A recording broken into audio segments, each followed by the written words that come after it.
Hello, Valencia family. Welcome back to another episode of Freeish. This is episode number 4. My name is Donasia, and co-hosting with me is the amazing Miss Anjanette. And of course, we have our lovely panel. We have Dr. Kathleen Plinske, who is our Executive Vice President and Provost. And then we have Dr. Jill Richardson, who is the Vice President of Student Affairs. And then we have the amazing Dr. Isis Artze-Vega, who is the Vice President of Academic Affairs. Thank you guys so much for joining us in this conversation. We truly appreciate this. Today's topic is about allyship into the Black community.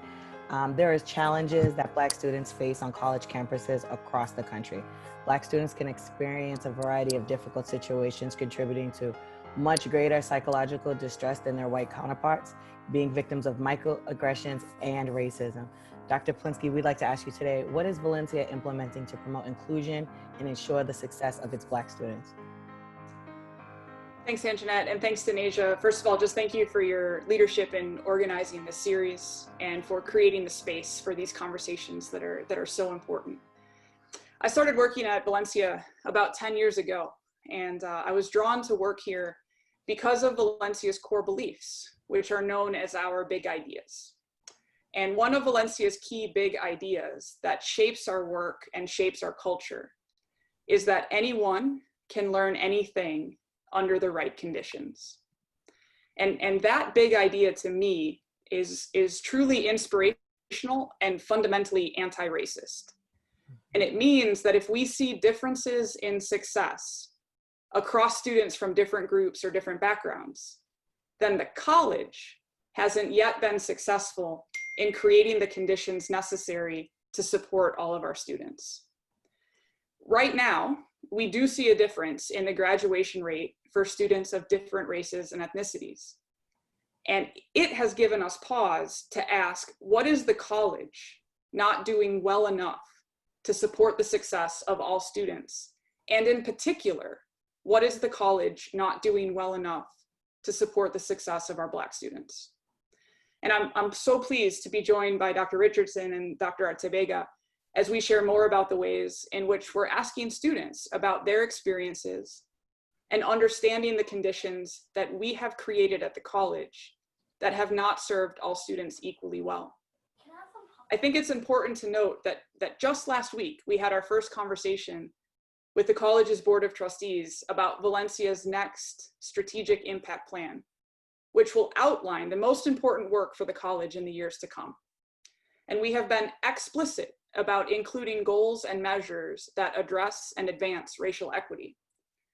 So for example, when I mentioned that we have noticed that graduation rates are different across students of different races and ethnicities, we will include in our strategic plan a goal for the college's graduation rate to reach 50% for students of each race and ethnicity. And we believe it's important to be explicit about racial equity in the standards that we hold for ourselves.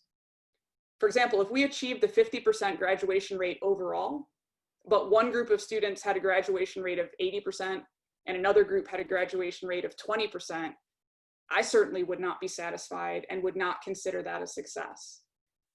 Our success, our standard of excellence, is in creating an environment where all students feel welcome, feel valued, feel respected, and in our ability to identify and create the conditions to meet all students where they are when they come to us, and to support our students in achieving the high expectations that we have of our graduates.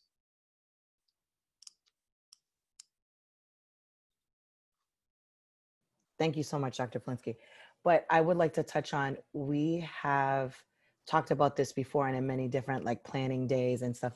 The numbers are, when we talk about percents, it sounds very big, but the numbers, could you talk a little bit about the numbers of graduation rate? Because they're not as big as that people think. So I do want to touch on that, on how well Valencia is doing. Right. And one of the questions that we do receive is your goal too ambitious? Is it set so far beyond what's achievable? And that's where I agree with you. I think it's helpful to look both at the percentages as well as the actual numbers of students. So if you go back to our data from 2013, 2014, I don't have the exact number off the top of my head, but I believe it's in the ballpark of about if we had about 300 additional Black or African American students who graduate within 5 years, the graduation rate for Black or African American students would have been 50%. And so then we ask ourselves at Valencia, could we create the conditions across all 7 of our campuses for 300 more Black or African American students to be successful? I absolutely think that we can. And that's the work that we are actively engaged in. Thank you so much. Dr. Richardson, would you like to add in some of our examples of what Valencia is doing to ensure the success of African American students? Absolutely. Good afternoon, everybody. I'm delighted to be here. You know, one of the things I want to say, Dr. Plinske, thanks for just setting the framework for what it is we do at Valencia. And so when you look at our impact plan and the way we want to have an impact on our students and our community, you know, I think one of the keys to that as it relates to our Black students is making sure that it's a place that they feel welcome, and it's a place where they can learn what they need to learn and experience what they need to experience to live out their purpose. And so I want to talk about just a couple of different things that are going on in the student affairs area that lend themselves to those goals. And I want to talk a little bit about the clubs and organizations that we have. And then I want to talk a bit about the work that our college-wide counselors are doing. Before I get too deep into the clubs and organizations, I just want to just share just something personal real quick for me. So one thing you may not know about me is that where I did my undergraduate, the college I did my undergraduate degree was 6% minority. So 6%. And one of the clubs and organizations that they had at that college was an organization called the Way of Life Committee. And what it was an organization or a club of sorts where students that were Black could get together because we understood our way of life. And we wanted to make sure that we could connect with other people that understood the way of life. And not only was that, you know, just a real meaningful part of my experience in getting through that college, but here's what I want you to know. Some of the people that I met in the Way of Life Committee, I graduated 30 years ago. Some of the people that I met are still my best friends today. And so when you start talking about the power of what these clubs and organizations can do, not just to help you feel like you're at a place and help you understand your purpose, but to create these lifelong relationships, that is a huge part of what we want to do here at Valencia College. So I'm going to share with you just a little bit about some of the clubs and organizations that we have that help facilitate that. But here's also, I want to make sure you understand this, and everybody that's listening understand this, is that the clubs and organizations that I'm talking about, they're open to all students, regardless of their race and ethnicity.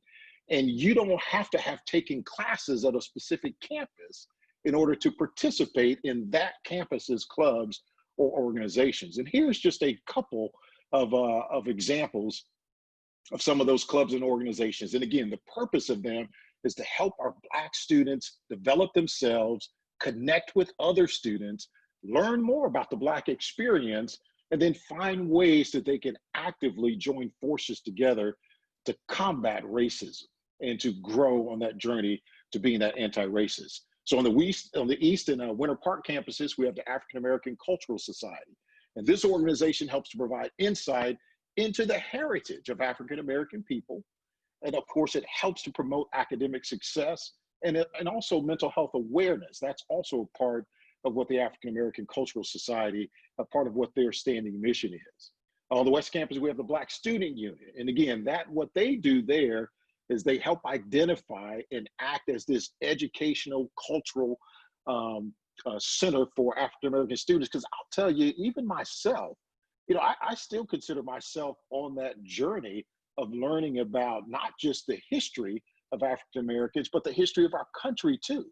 And so what the Black Student Union does, they help our Black students and anybody that participates in them, help them understand the political dilemmas that our Black students encounter.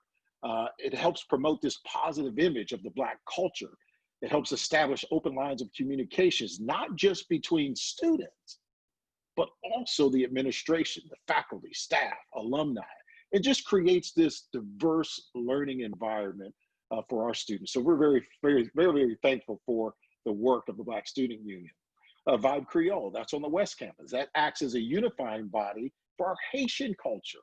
And it provides networking opportunities for our students of Haitian descent. It also helps promote an understanding of their culture and about the history of our Haitian students. We the Culture, that's on the West Campus, that teaches about the Black experience, and it helps our Black students support their own personal development, encourages social interaction, and again, just helps to educate them about the Black culture and about Black history.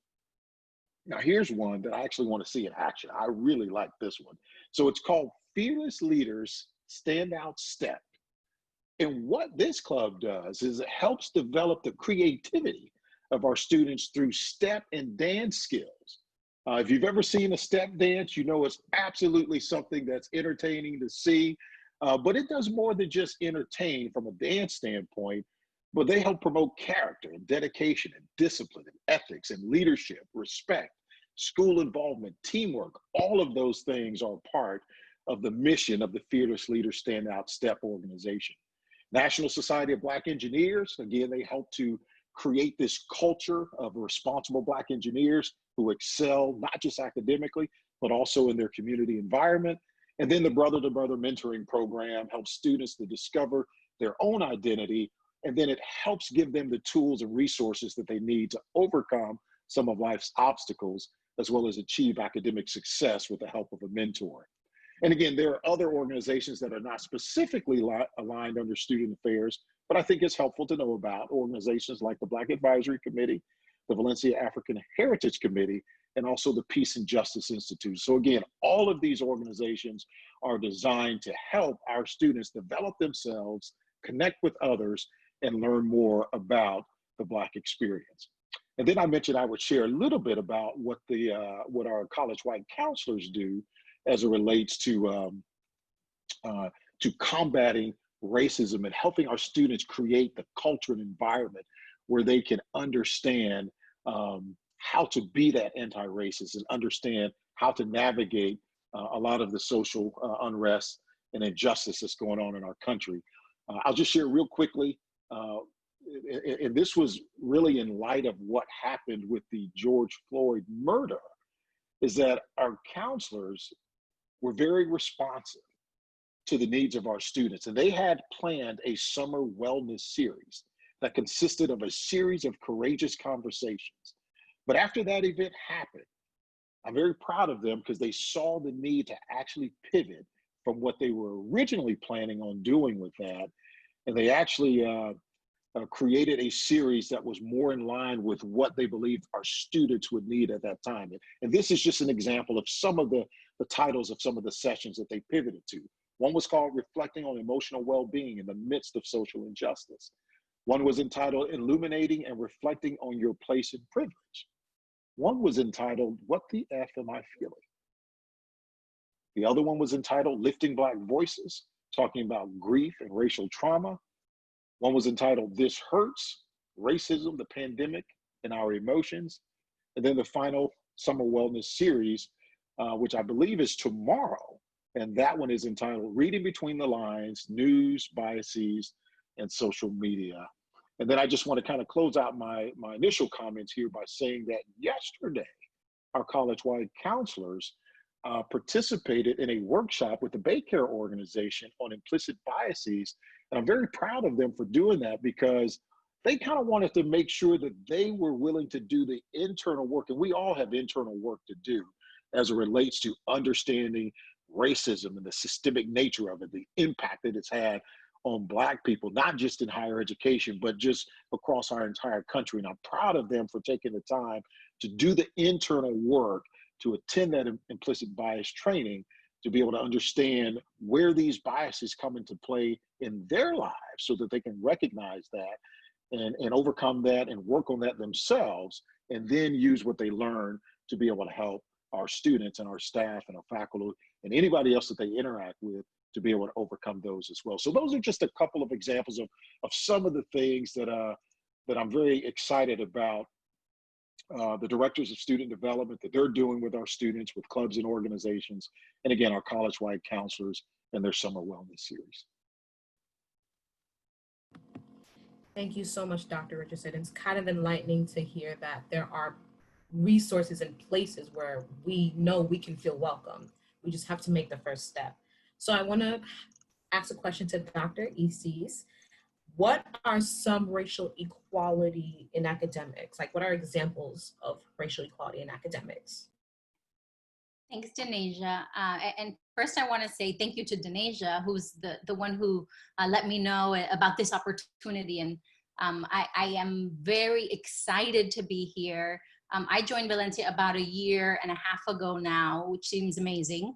I want you to know that this was one of the reasons that I came here, to do this particular work. It is work that I have done at least over the last decade, in supporting faculty and teaching practices that advance equitable outcomes. And it is work that is just so closely aligned with my value system, with the person I am, with the life I'm trying to lead. It is in the way that I parent. It is in my community service work that I do, and just so that this is work that Valencia is doing, and I'm happy to describe these efforts. I also want to call out that it is urgent. When Anjanette talks about the different experiences that our Black students have, I want you to know that rings true. I see my students' faces from when I used to teach, and the days that I miss so much. I see their faces, I see their hurt, I see their fear, and it fuels me, and it hurts in my heart. And it is that pain that also motivates me to do this really difficult work. I want to acknowledge the difficulty of this work. It is very difficult, very different from other types of work that we do in curriculum and in teaching and in course design. It is taxing, as most things are when they're this crucial. I want to say that I really need to give credit where credit is due, and so much of what I am a part of at Valencia precedes me. And so just quickly, I want to call out some of those things. I had the great pleasure of meeting Dr. Plinske and hearing her remarks about the ways that we were advancing equity at Valencia. And there's an authenticity there to this commitment that I had not heard. I had heard many rhetorical, empty claims around advancing equity, and I can tell the difference. And so certainly that was part of the appeal. When I got here, I saw many concrete examples of that commitment. For example, our investments in programs like our Horizon Scholars program, our Bridges to Success programs that really provide these holistic, comprehensive supports to our students and empowerment, right? Letting them know and validating all that they bring to Valencia, all that they have within themselves and in their communities, and supporting with financial resources that often make the big difference in student success. In fact, Bridges to Success and Horizon Scholars and dual enrollment and an LSAMP program focused on STEM, they were bundled into a new unit that I have the pleasure of having as part of my team, and that is called Partnerships for Educational Equity. And so the formation of this unit of itself and all of the strength that comes with a unit with this focus is again a testament to the great efforts. One area of particular passion of mine, as I mentioned, is the work of equity as pertains to teaching. And so as you well know, right, so many of our students' experiences with Valencia take place in our classrooms, whether virtual or physical or mixed, and with our faculty. And yet so many of our faculty have not had a preparation in what it means to teach across cultures, across race, to teach in ways that are inclusive or equity minded, right? This is not their fault. It is simply not part of how we tend to prepare faculty. And when I got here and I saw the just depth of knowledge in this area and the recognition that we needed to do more, I saw our faculty raising their hands to be leaders in this work in partnership with the members of my team, the faculty development leaders and the teaching and learning support. It really is just exciting and deeply humbling to see their work. And I'll share a couple of examples. Their approach is both explicit and also infused. And this is something that I have done for a long time, and I think is so important. So on the one hand, they'll have workshops and programming for faculty along the lines of this summer, implicit bias and microaggressions in online learning environments. This is a 5-hour professional development opportunity for our faculty that was so popular that we had to expand and offer more, because our faculty said, yes, we need to learn more about this. We need to know how to notice our implicit biases and do better when teaching online. So something really explicit like that. But by the same token, we prepared 688 faculty in teaching online. They completed a digital professor certification. And my team, in partnership with our faculty, they went through that entire digital professor course, and they looked through the lens of equity, and they said, are we advancing equity-minded teaching practice through online preparation, right? So not only is it explicit in the microaggressions workshop, but in everything that we do, we are cognizant that the students we serve are diverse. And so we must infuse equity-mindedness into everything that we do. I just met with our Assistant Vice President for Teaching and Learning and heard about some of the initial plans for next year. And really, I'm blown away, though not surprised. We're going to support faculty in looking at the student performance in their classroom to notice any racialized patterns, right? Because those racialized patterns that we see at the college level that Dr. Plinske described, those start with patterns at the class level. And so we need to help our faculty to see those problematic gaps and to notice right, what kinds of things they could do differently in their courses. We're going to roll out some programming around culturally responsive teaching, which is a really powerful way to motivate students to tap into all of the strengths that they bring into our courses and to make learning more relevant, right? So that students can bring their all to the work. And they also want to be explicit in teaching and supporting our faculty in teaching race. And this is not something that we've done explicitly as a college, but if we are going to move to a more equitable world, then we need to become much more comfortable talking about racism, anti-racism, and race. And our faculty are up to the task, and I'm very much looking forward to supporting those efforts. The last thing that I want to share is something along the lines of what Dr. Richardson shared with respect to the counselors in terms of we as Valencia leaders are eager to engage in this work, and at the same time really cognizant that we also need to continue to build our own capacity. We're not pretending that we have all of the answers or all of the knowledge and skills that we need. As a senior leadership team, we have an equity retreat scheduled for within the next few weeks for ourselves.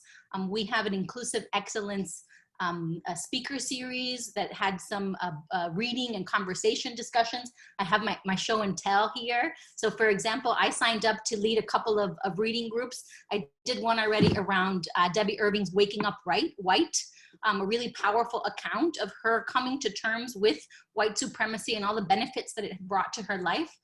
Tomorrow, I have the pleasure of facilitating Austin Channing Brown's book, I'm Still Here, Black Dignity in a World Made for Whiteness. I also have the great pleasure of being the co-chair of a group called the Learning Council, and the Learning Council commissions work. And it has the opportunity, the responsibility to provide feedback on major initiatives at the college. And so the Learning Council said, if we're going to advance racial equity at Valencia, then we as council members need to improve our capacity as well. And we have spent some time listening to our Black student voices, talking about our own need for growth in this area. And this is the book, like many others, that we're reading this summer. Kendi's brilliant work, How to Be an Anti-Racist. And just, I say this because we must approach this work with humility. Any one of us who thinks that we know how to do this or have all of the answers is going to be mistaken, and our students will suffer the consequences. So it is just a great joy and privilege to be a part of a college that I see is deeply committed to this work.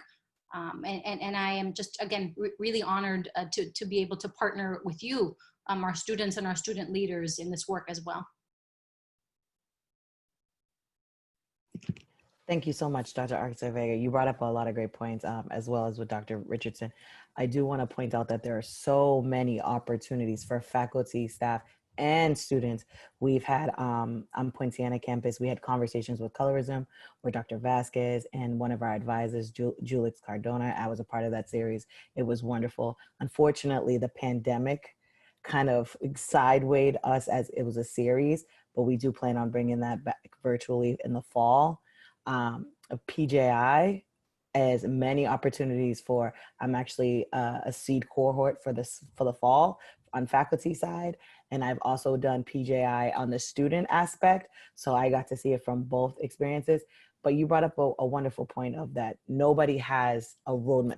There's no, it's like parenting. And I will resort to that all the time because I'm in the throes of it myself. And nope, they just hand you this baby and it's the same thing. We were born into this country or we migrated to this country. We don't have a map that's going to say, this is how we're going to become radically anti-racist. We didn't become racist overnight and we will not become anti-racist overnight. So I do want to amend, apologize. I would like to commend Valencia for all the work that we are doing forward. For the students, for the faculty, for senior management, we're really moving in the right direction and we can see it. I want to say from a student and an employee side, I'm glad someone else cares. They see my color is important to me. It's a huge part of my identity. I hate to be told I don't see color because then you don't see me. So I'm glad you touched on that aspect as well. To know that I'm employed and I attend a facility that truly cares and is approaching this in so many different aspects from the classroom to the faculty to policies to graduation rate is really heartwarming. I have enough struggles in the world without having to go into a building that is not on my side. But I can truly honestly say that Valencia is geared towards my success as an employee and as a student. Donasia, I know you would like to add something. Absolutely. I can honestly say this, of course, coming from a place where they said, oh, we don't see color, or you're not college material, or you're not good enough because of the color of your skin. A place like Valencia, it's a place saying we do care. But what I see is you have to make the first step. You want to be heard, let your voice be heard, even though your voice shakes. So when I do things like becoming a student leader is one thing, but when it comes to being a Black woman and stepping out and getting a higher education, that's another. Because us Black women today, we need so much uplifting. We need so much comfort and protection, of course. So when I think of Valencia and I think of being a proud alumni of Valencia, I think of becoming, making the first step. So as I approach USC, the University of South Florida, I am very terrified because it is predominantly Caucasian. But at the same time, I know that I can make an impact. And it was because of the foundation of Valencia. So I want to say thank you from the bottom of my heart. Is there anything that any of you would like to add to tell our students of why we care and why Valencia is doing the things that we're doing?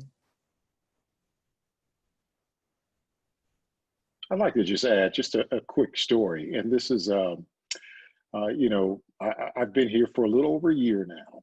And I love to tell the story about when I first showed up in Orlando and I went out to the mall and was just walking around. And I don't think I quite checked in to the college yet. So that was a couple of days away. And I saw a young African-American girl that had a t-shirt on. She was there and it looked like she was with her grandmother. And I remember looking at the shirt she had on, and I remember reading the words, "I am college material." And I thought to myself, that is just that's a cool message. That's a great message.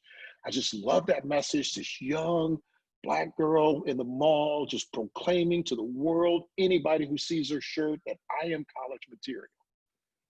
And then a couple of seconds later, I noticed the bottom of the t-shirt and it had Valencia College on it. And chills went up my spine because that was just another of many confirmations for me that I was exactly where I was supposed to be. And I just believe that the message that we send to the young lady that was wearing that shirt and to anybody that comes to our college, regardless of what their race or ethnicity is, that you are college material. And we don't have it right yet, but we will work to create the conditions whereby which you can be successful. We're committed to that. Valencia College itself was formed using the lens of equity.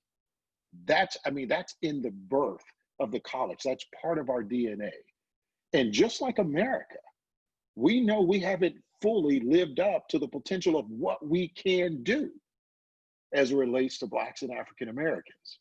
But we're on the path and we're on the journey to do that, because our college will never be everything that it can be. Our communities will never be everything that they can be. Our country will never be everything that it can be until we include the potential, the gifts, talents, and abilities of everybody. And yes, that includes our Black and African American students and citizens as well. So we haven't lived up to our potential yet. We're on the journey. We're committed to that journey. Like Dr. Plinske said, when you put that in a strategic impact plan, what that means is that now you have a mirror you can hold up to our face and say, hey, how you doing? You said you were going to do this. How you doing? And that's a mirror that anybody can hold that up to our face. And we don't mind. We want you to, because we want to be held accountable for what it is that we said we were going to do. Because we just realized that until we do that, as a college, as a community, as a nation, we will never fully live up to the potential of what we can be until we help every individual do the same thing. And we're committed to that. And I'll just say I'm so thankful to have the opportunity to work with such amazing colleagues who clearly care so deeply and so authentically about this work, as well as the opportunity to work with such amazing students like you, Donasia, and you, Anjanette, alumni like Donasia. Congratulations. And I just think that, so many elements of today's conversation, I think, just resonated with me. And Donasia, you talked about, speaking up and sometimes with a shaky voice. I think that's true for leaders as well, because there's not a map, there's not a guidebook, there's not one right way of doing this. And so sometimes we feel that same fear of speaking into the space, and will we misspeak? And the answer is yes. On occasion we will misstep, but that doesn't mean you stay silent. And I think that if we can get this much more right than wrong, I really do. I don't believe that 50% graduation rate is out of reach for all students. I believe that we will achieve that. And to me, that's not only important for our students, which I care so deeply about, and for our community, which I care so deeply about, but Valencia is an important leader in the country for higher education. And I think it is so important for us to also be able to demonstrate that this is absolutely achievable and within reach, so that we can set the example for other colleges and universities in the country as well.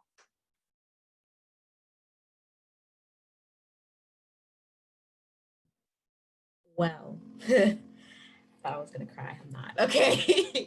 I just wanna say thank you, Valencia family, for listening. This is an amazing conversation, and this conversation will continue because there will be a fall season.